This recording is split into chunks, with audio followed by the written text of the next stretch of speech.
Not that. Mm, mm, mm, mm, mm, mm. Okay, so yeah. Let's talk about Fantastic Beasts too. Yes, this movie exists. The first Fantastic Beasts was actually a pretty good movie. I was surprised because I'm not really a fan of the Harry Potter movies, as I really stopped watching them after like the eighth or sixth one. Or there's like eight Harry Potter movies, eight of them I think. Stopped watching them after like the sixth one because I just got bored. But everybody's gonna boo me now, but I decided to go see it because it was on HBO. So today we'll talk about Fantastic Beasts: The Crimes of the Grindelwald. Easily the worst fantasy, one of the first worst fantasy movies ever made. Fantastic Beasts: The Crimes of Grindelwald is basically a movie, the sequel to the first one, where this guy named Grindelwald wants to basically have all the wizards kill everybody and take over the world. Basically, anybody who doesn't have magic will be dead, according to Grindelwald. And of course, and here's the problem. There's many scenes in this movie that still have not been made. Like some of these characters were introduced and they basically have no personality. Like the guy, like for example, the one guy who was doesn't know who he is. He's basically one of the most boring movies, and of course the girl that he saves. These characters have no personalities whatsoever. They're basically just exist in this movie. A lot of these characters are introduced, and they're not really great characters. They're not really memorable characters. Do you remember like half of the characters in this movie, besides the main character and the main villain? No, and of course Dumbledore, who was, of course, a character in the original Harry Potter movies. Besides Dumbledore and the main character from the last movie, who was sent to stop Mr.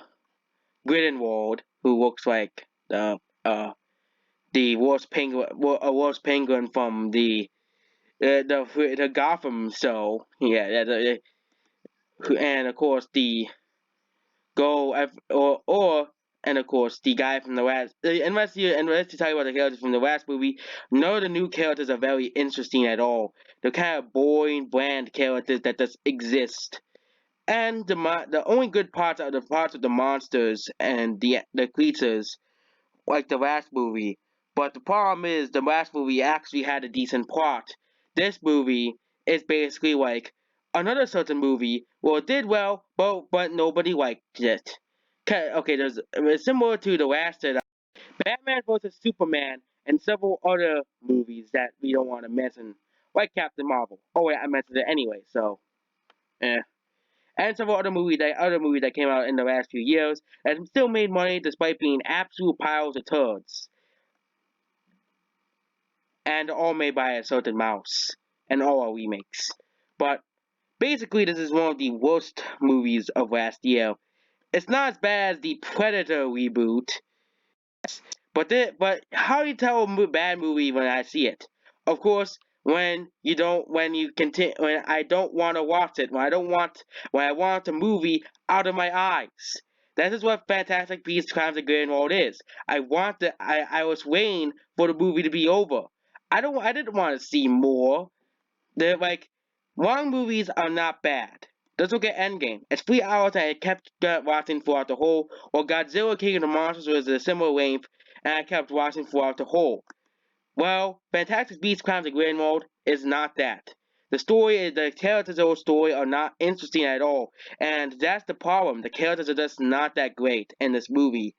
There are lots of movies that do have really great characters that you engross into the world. Many movies. Let's look at the top greatest movies of all time, like The Godfather.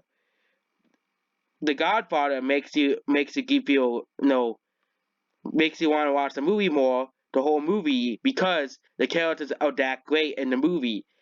And the opposite of that, we have Fantastic Beasts: The Crimes of Grindelwald, where it's the complete opposite of The Godfather. And that's the problem. The characters in this movie are just forgettable and terrible, which makes the movie in itself forgettable and garbage. I give this movie a 2 out of 10. Goodbye.